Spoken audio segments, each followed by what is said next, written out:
그간 평안하셨습니까? 예.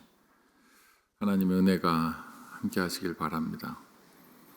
제가 오늘 마지막 절은 함께 읽겠습니다. 안 했죠? 그렇죠? 예, 일부러 안 했어요. 아무래도 제가 그 교회 역사를 전공을 하다 보니까 역사적으로 이 교독이라고 하는 게 언제부터 어떤 형태로 시작됐는지를 알고 있어서 그것을 오늘 한번 교독을 안 하면 어떤 현상이 일어날까 한번 봤어요. 그랬더니 개정 개혁할 때는 마지막 절은 저 혼자 읽었어요. 그런데 쉬운 성경은 같이 읽으시더라고요. 그게 참 오랜 그 몸에 배어 있는 습관이라고 하는 게 참 대단하다라는 겁니다. 지금부터 한 50년쯤 전에는 그렇죠. 그쯤에도 제가 교회 다닐 때 맨 바닥에서 방석도 어른들이나 앉고 방석 모자르면 그냥 애들은 그냥 바닥에 앉아서 예배를 드렸습니다. 그리고 성경을 가지고 교회를 가는 분들이 그렇게 흔치 않았어요. 왜냐하면 당시에 성경도 책이기 때문에 나름 비싼 책이었어요. 그래서 제가 주일학교 다닐 때 성경 들고 다니는 아이들이 있고 성경 못 들고 다니는 아이들이 있었어요. 왜냐하면 비싸서 성경을 못 샀어요. 당시에 성경을 교회에 이렇게 비치한다든지 이런 건 있을 수 없습니다. 아무리 교회지만 비치하는 순간 다 가져가요. 다 가져가요. 제가 어려서 다녔던 교회에 성경은 비치하지 않았는데 찬송가를 비치했다가 그냥 그 한 주 만에 그냥 동이 나버렸어요. 그래서 목사님이 막 뭐라 그러셨던 집에 가져간 찬송가 다 가져와 이렇게 했던 기억이 어렸을 때 기억이 납니다. 그리고 주일학교 때는 주로 성경이 아이들이 거의 없었기 때문에 전지에다가 매직으로 성경을 써서 어떤 분이 이제 읽어주거나 게다가 또 한글을 또 모르는 어른도 많았고 어린이들도 많았기 때문에 그렇게 그 매직으로 그 오늘 같은 본문은 7절인데 7절을 다 쓴다는 게 어려워요. 이거 어렵습니다. 그렇습니다. 그래서 뭐 몇 절은 쓰지만 이렇게 긴 절 한 장 뭐 이런 거를 매직으로 매직도 비쌌고 전지도 종이도 비쌌어요. 전 서울에서 쭉 살았지만 서울에서도 종이 한 장 사고 매직 하나 사는 것도 사실은 부담이 되는 가격이었어요 당시에. 그렇습니다. 그래서 이 교독을 하기 시작한 것은 그 성경이 사람들에게 다 보급이 되고 누구나 다 성경책을 갖게 되고 난 다음에 이렇게 됐고 시작은 역시 교회에서 시작한 건 아니고 부흥사분들이 그곳에서 이제 부흥회를 하면서 전체를 이렇게 집중시키기 위해서 성경 구절을 이렇게 한 구절씩 이렇게 그 이전에는 어떻게 됐느냐? 그 성경 낭독사라고 하는 게 있었어요. 그래서 이 예배 보면은 이렇게 설교단이 있지만 여기 예배 인도석도 있지만 요 밑에 성경 낭독석을 하나 만들어 지금도 카톨릭에서는 낭독석이 있어요 따로. 그래서 오늘 권사님이 기도하시는 것처럼 그 순번을 1년치를 딱 정해줘요. 그러면 성경 봉독할 수 있는 그런 사람들을 이렇게 1년치를 이렇게 정해주면은 그때만 두고 그냥 1년 내내 오늘도 권사님 기도 준비하시면서 가슴이 콩쾅콩쾅 뛰고 막 그러셨죠. 막 잠도 못 주무시고 그렇죠. 보통 그러니까 이렇게 기도 준비하시는 분들이 뭐 장로님도 그렇고 뭐 안수 집사님도 그렇고 권사님도 그렇고 뭐 한 번 기도 순서가 오면 1년에 한 번 오는데 막 그냥 잠을 못 뭐 일주일 내내 어떻게 해야 돼? 저는 그런 분들을 뵐 때마다 설교를 한 번 시키면 얼마나 고소할까 이런 생각이 그런 생각이 들어요. 그런 것처럼 그렇게 막 가슴 뛰는 일인 것처럼 현재 로마 카톨릭이나 동방정교회에서는 1년에 한 번 자신에게 아니면 평생에 몇 번 오지도 않는 성경 봉독의 기회가 있을 때 그게 이제 어린애부터 시작을 해서 어른들까지 다 되거든요. 성경 봉독은 평신도가 합니다. 의외죠. 평신도가 합니다. 신앙생활을 10년, 20년, 30년 하신 그런 평신도 중에서 교회적으로 그 성실함이 인정받으신 분들이 미사나 이런 데 가서 보면은 그 성경 봉독하는 테이블이 이렇게 지금 권사님 지휘하신 지휘단하고 똑같이 생긴 이런 식으로 되는 게 옆에 있어요. 거기서 아주 이쁘게 하고 멋있게 해서 성경 봉독을 이렇게 합니다. 그래서 성경 봉독은 원래 아주 오리지널한 것은 목사가 혼자 하는 거였고, 그러다가 이제 평신도 되신 분들이 이 성경 봉독을 읽는 것으로 돼 있다가, 그러다가 이제 개신교로 다시 와서는 목사가 성경 봉독을 하는 걸로 다시 되돌아왔다가, 그러다가 이제 성경이 보급되면서 이제 교독이 가능하게 됐다라고 하는 겁니다. 그래서 제가 오늘 그냥 그 마지막 절은 함께 읽겠습니다. 저 평소에도 그렇게 안 하거든요. 아시죠? 예, 평소에도 그렇게 안 하는데 오늘은 어떡하나 하고 더 제가 싹 그냥 그 더더군다나 모른 척하고 한번 교독을 이렇게 했는데, 예, 역시 저는 이런 관성이 참 좋습니다. 무슨 뜻이냐면요, 교회는 관성으로 다니는 것이 필요하다는 겁니다. 그냥 수요일이 되면 예배당 가야지, 새벽이 되면 예배당 가야지, 주일이 되면 예배당 가야지, 또 집에 가서 잠깐 점심 먹고 쉬고 난 다음에 저녁 예배 드리러 가야지. 오후 예배가 아니라 오후 예배가 되니까 우리가 이제 그 교회에서 밥 먹고 뭐 이렇게 저렇게 성경 공부하고 이렇게 있게 되지만, 예전에는 밥 먹고 예배 마치고 집에 가서 밥 먹고 교회에서 밥 먹는 경우도 많이 있지만, 그러나 또 집에 가서 밥 먹고 그리고 나서 오후에는 좀 쉬다가 저녁 7시에 와서 예배 드리고 그랬던 기억 다 나시죠? 예, 그래서 저녁 7시에 오셔서 예배 드리고 그렇게 이제 한 주간을 보냈던 것이 기억이 나는데, 그런 관성들 그냥 저절로 이렇게 가는 거, 사실 제가 건강상의 이유로 정말 죄송하고 부끄러운데 그 아침에 일찍 나와서 새벽을 못해서 정말 송구스럽게 생각을 하는데, 참 평생을 했다는 게 뭔지 그렇게 용을 쓰고 그래도 새벽 5시, 4시 반 되면은 그냥 기계적으로 일어나요. 그럴 때마다 이러면 병난다, 자자, 그 생각이 늘 듭니다. 아직도 내가 그 새벽 예배에 물이 안 빠졌네 하면서 4시 반에 이렇게 일어날 때마다 자자, 지금은 좀 안식할 때다, 자자, 이런 생각이 듭니다. 그래서 이런 관성들이 중요해요. 그냥 관성들. 앉으면 그냥 음식 뭐 조그마한, 요즘은 그 뭐 그렇잖아요. 뭐 어떤 분은 물 한 컵 이렇게 신방 가서 이렇게 받아도 기도하고 드시는 분이 있고, 어떤 분은 5,000원 이하는 기도 안 한다 그러고, 어떤 분은 그 한 번 기도하면 3시간 안쪽은 그건 기도가 된 거기 때문에 3시간 안에 먹는 간식들은 따로 기도하지 않는다라고 하는 말씀들을 하시는데, 다 옳아요.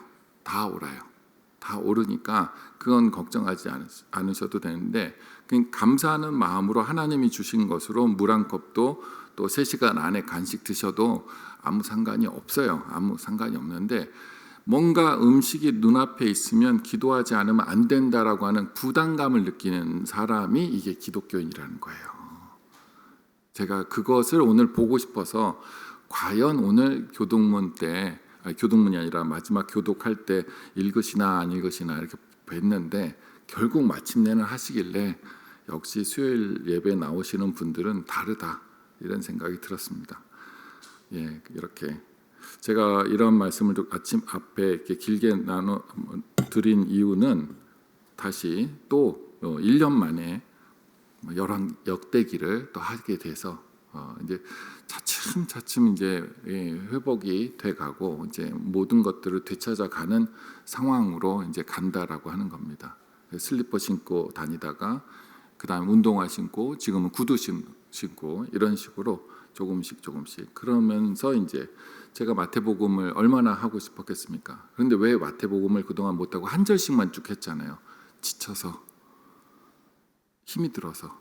예, 설교 준비할 때 이렇게 의자에 앉아서 하기보다는 누워서 거의 책을 봤던, 그냥 거의, 왜냐하면 자꾸 현기증이 나니까 그게 도대체 무슨 약을 어떻게 먹었는지 제가 잘 모르겠는데, 이렇게 좀 앉아 있으면 현기증이 나요. 그러니까 제가 그동안 주일 예배 준비하면서, 그래도 주일 예배 준비하면 한 번 예배 준비하면 10시간 정도는 준비하거든요. 근데 그거를 이틀에 나눠서 누워서 이렇게 베개 베고 누워서 책을 보고 누워서 준비를 한 반년 가까이 했던 것 같아요. 누워서 앉으면 어지러우니까.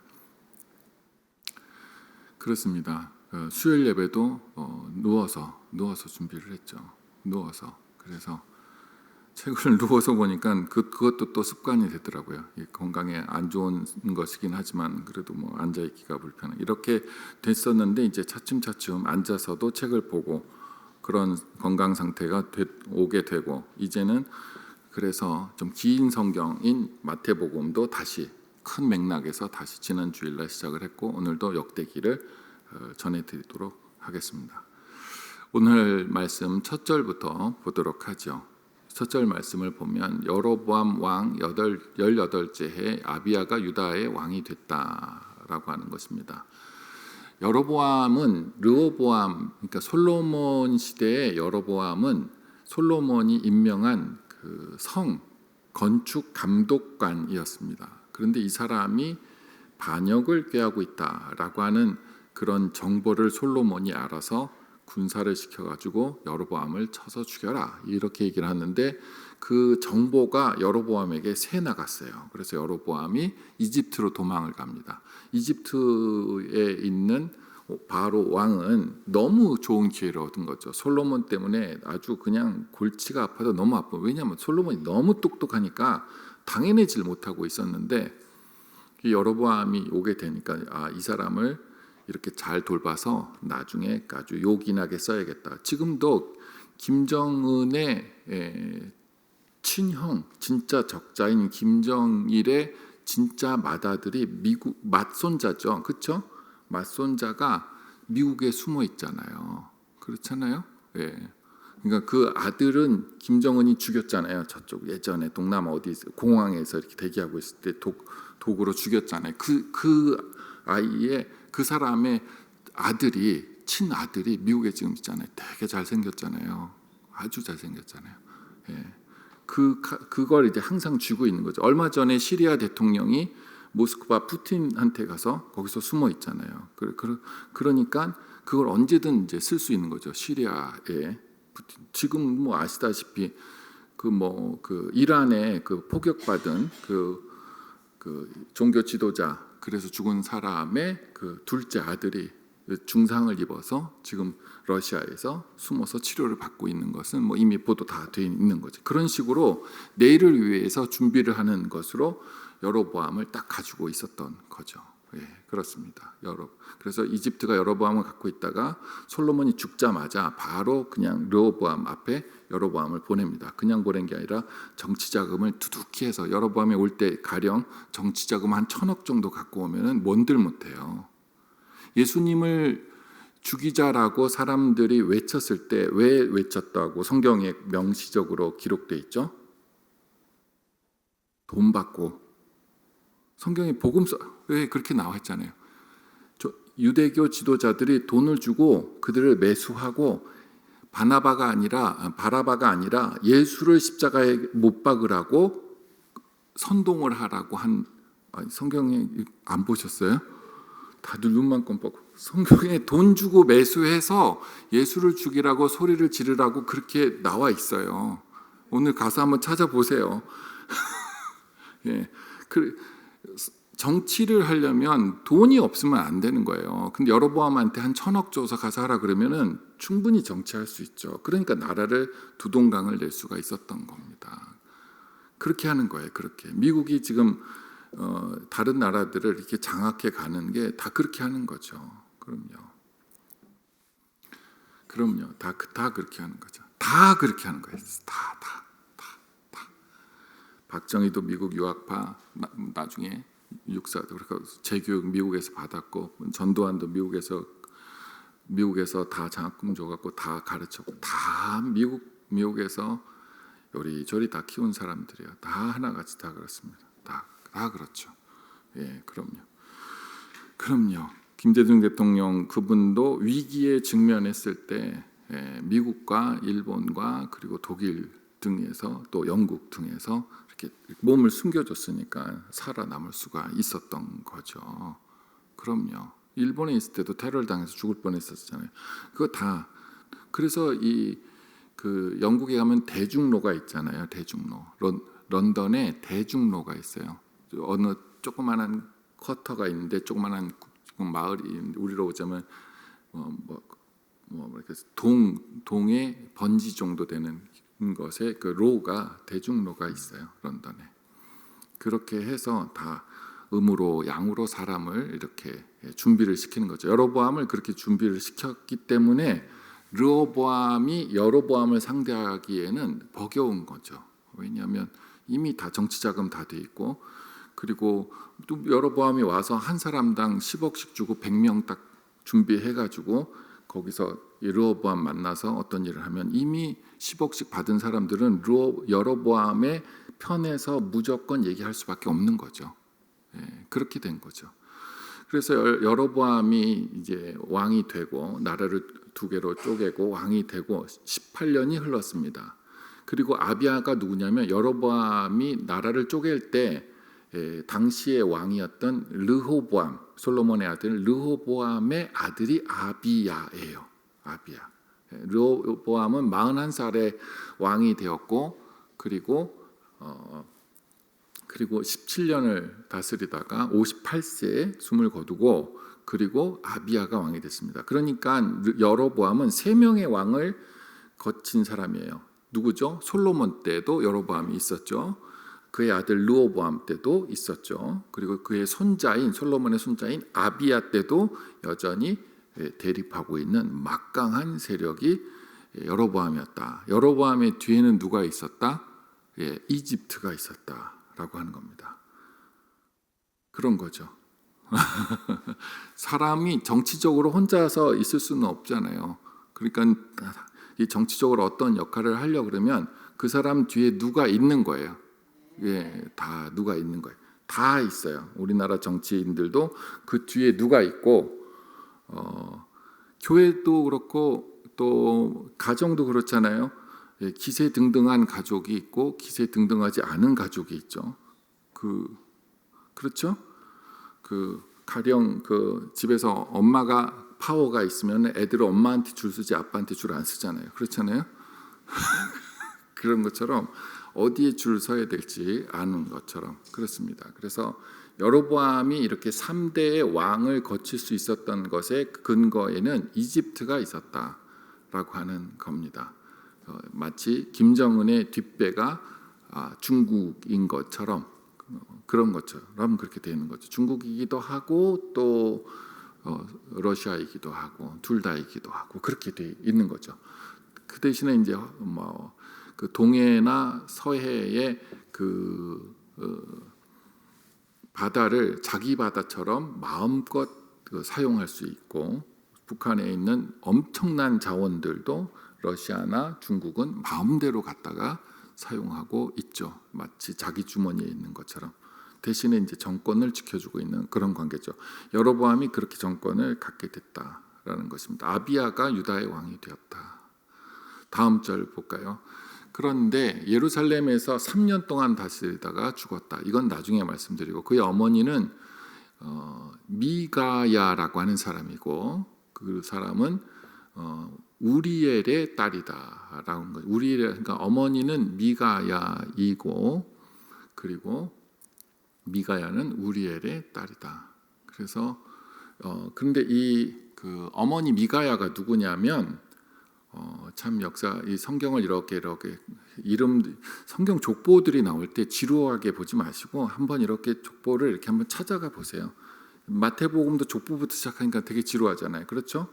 그런데 성경이 특히 역대기서에 족보들이 많이 나오는데, 이름을 이렇게다가 미가야가 누구냐면 압살롬의 외손녀예요. 압살롬.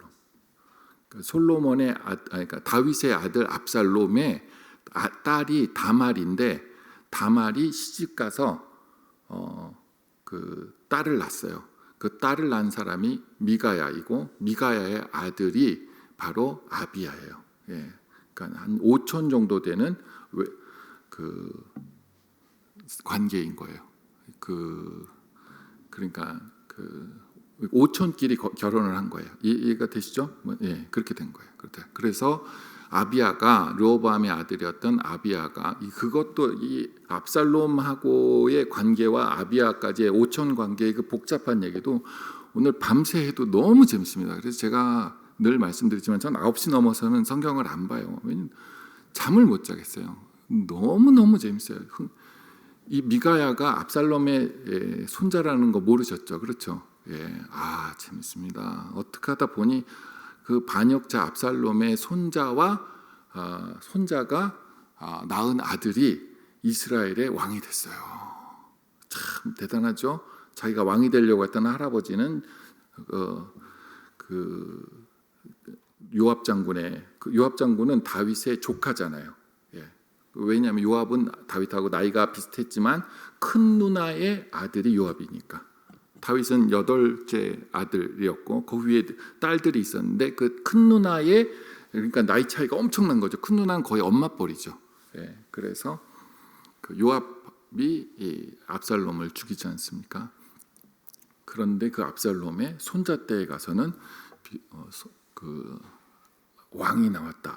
참 재밌는 증손자죠. 따지고 보자면 증손자 때 가면은 정말 재밌는 게 참 사람 살입니다. 결국은 그 압살롬의 핏줄이 왕이 되긴 됐잖아요. 그렇죠? 예, 그렇습니다. 이렇게 보면 성경이 진짜 재밌어요. 자, 그래서 이제 아비야와 여로보암이 싸웠다. 다음 절 3절. 이 싸움에서 군사가 40만 명이 유다 측이었고 북이스라엘에는 80만 명이 있다 그러는데 저 이거는 도저히 이건 이해할 수 없는 내용이에요. 왜냐하면 이 120만 명이 전쟁을 할 수. 우리나라 지금 군인이 몇 명인지 아세요? 원래 보통 우리나라가 그 미국하고 협의해서 한 60만 명 정도 있다가 지금 많이 줄어서 한 50만 명 정도 줄고 이제 한 2년 정도 있으면은 한 35만 명 정도 되거든요. 왜냐하면 아이를 안 낳으니까.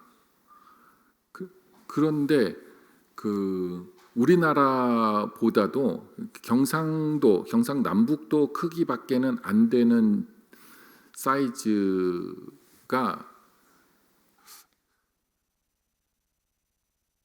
당시 유다는 딱 유다라고 하는 그 나라는 경상남북도도 안 되고 경상남북도의 한 3분의 2 정도 사이즈밖에 안 돼요. 여기에 40만 명의 군대가 있었다. 그리고 80만 명의 군대가 상대방 이스라엘에게 있었다. 그들이 120만 명이 서로 대치하고 있었다.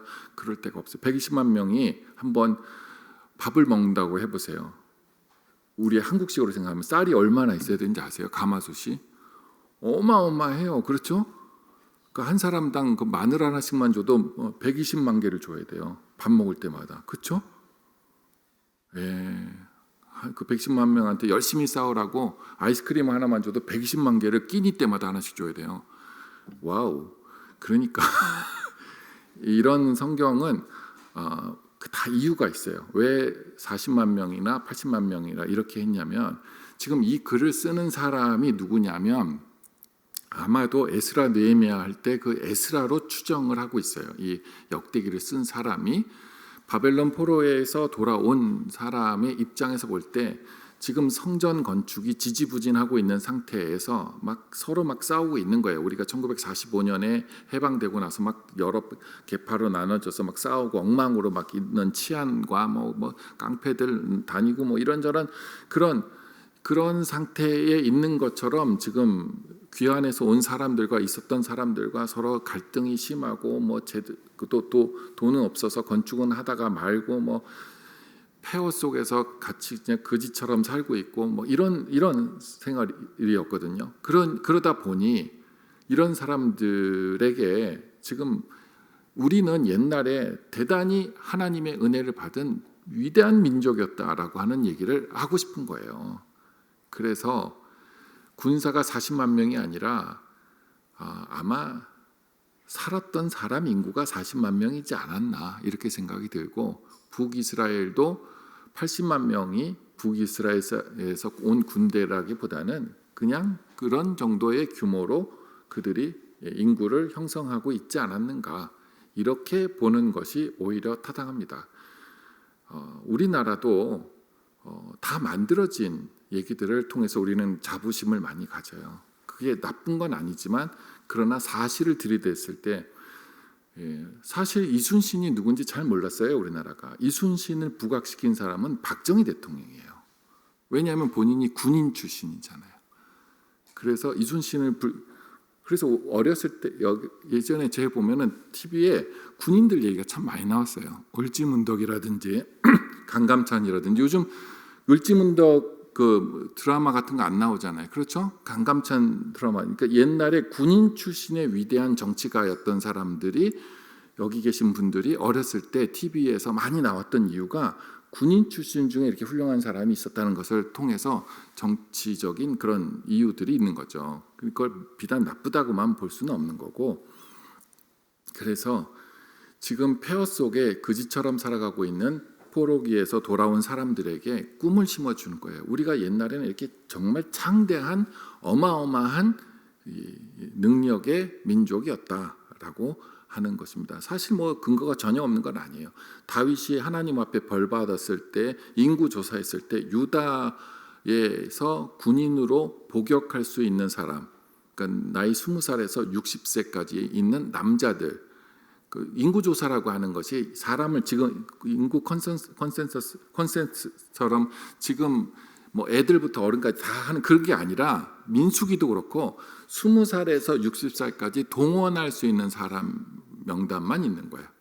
이해가 되시죠? 그러니까 그게 50만 명이었어요. 다윗 때. 그리고 다윗, 솔로몬 그리고 르호보암 다음에 아비야까지 왔으니까 전혀 근거가 없는 건 아닌데 그러나 사실 엄청나게 쇠퇴를 했기 때문에 옛날에 대한 뭐 그런 것으로 반올림 같은 거는 얼마든지 했다. 그러나 그것을 나쁘게 보시지 마시고 그만큼 우리가 소망을 가져야 된다라는 것이고 이랬던 우린 이 신앙 하나님의 복을 받은 신앙인들이었었는데 왜 이렇게 지지부진하면서 이렇게 제대로 성전 하나도 건축하지 못하고 하나님 앞에 나와서 예배도 제대로 드리지 않고 이렇게 세월을 이렇게 허랑방탕하게 보내고 있는가?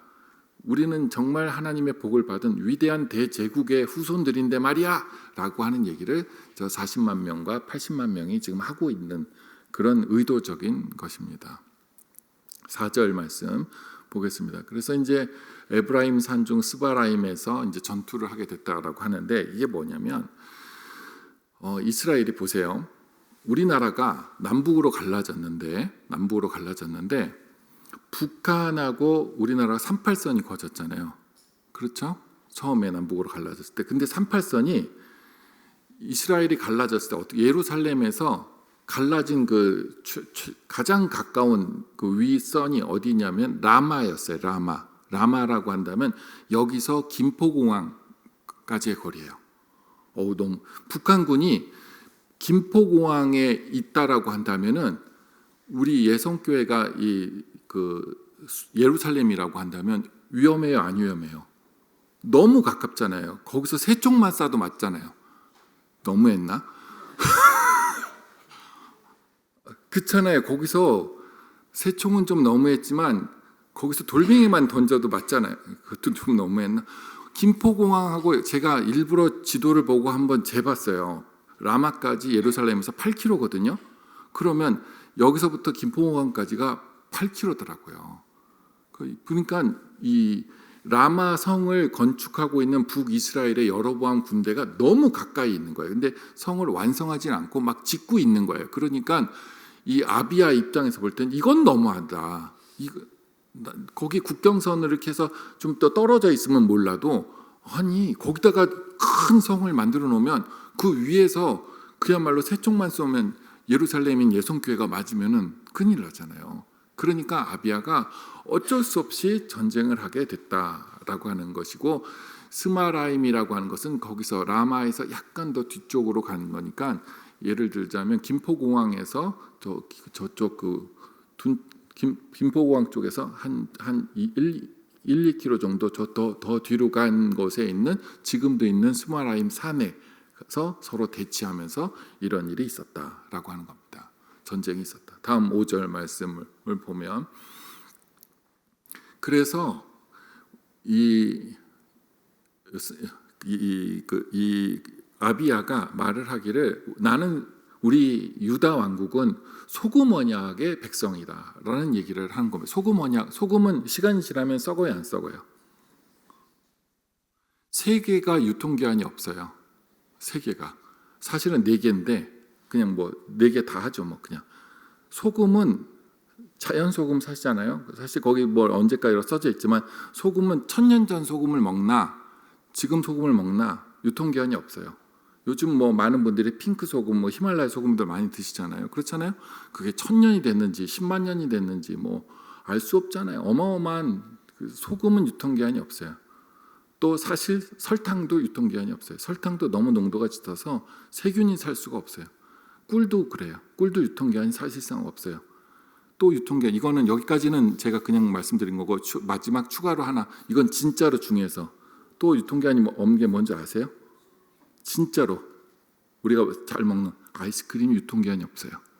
어떤 아이스크림을 사시더라도 거기에 언제까지 먹으라고 날짜 안 적혀 있어요. 그래서 이 베스킨라빈스나 이런 데가 참 좋은 것이 유통기한이 없어요. 파리바게뜨는 하루 이틀 지나면 갖다 버려야 되잖아요. 그렇잖아요. 베스킨라빈스는 안 버려요. 10년이 지나고 20년이라도 우리나라 법에 아이스크림은 유통기한이 없어요.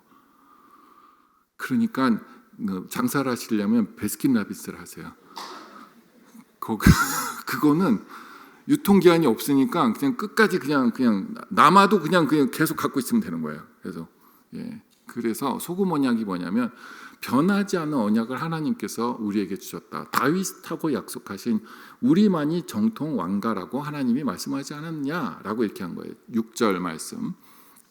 그래서 솔로몬의 신하 느밧의 아들 여로보암이 야 너가 자기 주를 솔로몬을 배반하고 왕이 된 건 배신자 아니냐라고 하는 것이 6절. 우리는 소금 언약, 하나님의 사실 소금 언약은 누구한테 쓰냐면 소금 언약이 딱 2번밖에 안 쓰여 있어요. 성경에 소금 언약은 2번 써 있고 언약 소금은 하나 있어요. 그래서 짝퉁 단어가 하나 있긴 한데 소금 언약이 뭐냐면 제사장을 세울 때 하나님이 소금 언약을 세운다라고 얘기를 해요. 제사장을 세울 때 그때 제일 처음 나와요. 그래서 제사장을 세우면서 너희는 나와 소금 언약을 세운 자로서 이렇게 나오거든요. 근데 그것을 다윗에게 이 아비야가 적용을 한 거예요. 우리는 하나님이 다윗의 혈통만을 왕으로 한다라고 하는 소금 언약을 세웠다라고 얘기를 합니다. 근데 여로보암 네가 배신하지 않았느냐. 7절 말씀. 그래서 마지막 절입니다. 남봉꾼과 잡배가 이렇게 전쟁을 일으키고 있구나. 르호보암은 어리고 마음이 연약하여 입을 능히 못해서. 그러니까 네가 여로보암 반역자인 네가 남봉꾼과 잡배들을 데려다가 내 아버지 르호보암을 대적하고 어리고 마음 연약한 내 아버지를 말 못하게 하고 나라를 쪼갰구나 이렇게 얘기를 하고 있는 거예요. 근데 남봉꾼과 잡배라고 하는 말은 완전히 잘못된 번역이에요. 제가 지난주에도 성소공의 사장인 친구, 동기동창 친구한테 제발 좀 우리 교회 와서 설교 한번 하라고 오면은 지난번에 한번 저희 교회에 놀러 왔다가 저한테 붙들려 갖고 한 7, 8년 전쯤이죠. 그래서 저녁까지 먹고 난 다음에 7시부터 다음날 새벽 3시까지 이 성경 번역의 잘못된 부분들을 손으로 짚어가면서 새벽 3시에 돌려보냈어요. 그랬더니 이번에 좀 와달라고 그랬더니 밥 먹으러는 가겠는데 대화 나누러는 안 가겠다 그러더라고요. 그래서 남봉꾼이 아니에요. 평민이에요. 평민. 그래서 제가 언제 이 남봉꾼이라는 번역이 됐나 했더니 1938년 역시 개혁성경 처음 만들었을 때가 1938년 일지체였었는데 그때 남봉꾼이라고 번역을 했어요. 남봉꾼이라고. 원래는 남봉꾼이 아니라 1911년에 번역된 거를 보면 무레베로 번역이 돼 있어요. 무레베. 근데 무레베가 한문이잖아요. 어려우니까 사람들이 이 성경을 읽으면서 말이 너무 어려워. 무레베가 뭐야? 무레베가 뭐야?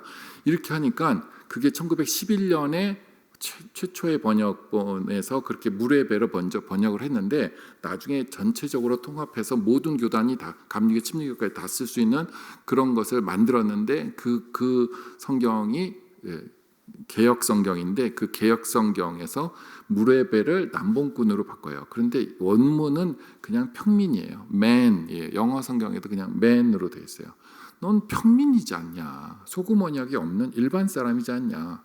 잡배라고 하는 것도 비어 있다는 뜻이에요. empty. 그러니까 너는 그러니까 계약서가 없이 백지 상태 아니냐? 너는 평민이고 하나님과 소금 언약을 맺은 계약서가 없는 백지 상태의 인물이지 않느냐라고 한 거예요. 참 좀 느낌이 다르죠? 예, 그렇습니다. 그러니까 이제 남봉꾼은 그 주색 잡기 하는, 제가 남봉꾼이 어려워서 단어를 한번 사전에 찾아봤더니 주색 잡기 하는 사람이라 그 쥐를 잡는 사람인가 봐요.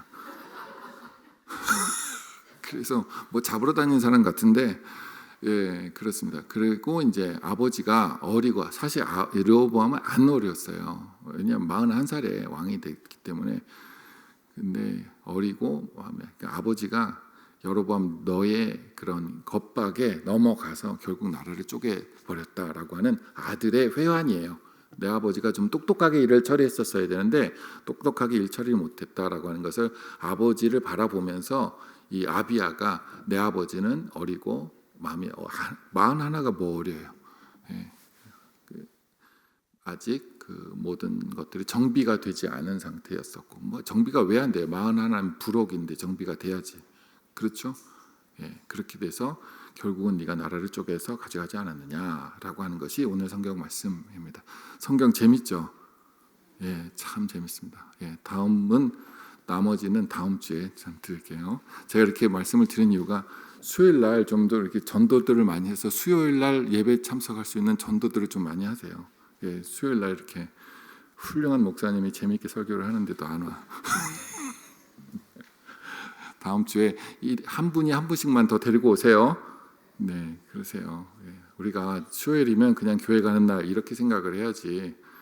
그래 다른 복잡한 생각하면 안 됩니다. 이래서 제가 처음에 교동문 할 때 이 말씀을 마지막에 드리려고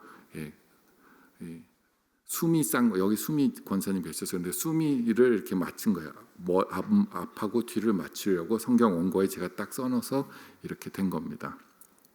주 안에서 수요일 날 예배에 나오셔서 성경 말씀에 달고 오묘함을 함께 나누시길 소망합니다. 제가 바로 축복기도 하겠습니다. 이제는 우리 주 예수 그리스도의 은혜와 하나님 아버지의 사랑하심과 성령의 교통하심이 하나님이 사랑하시는 소금 백성인 소금 언약의 백성인 주의 모든 성도분들 위해 영원토록 함께 하시기를 간절히 축원하옵나이다. 아멘.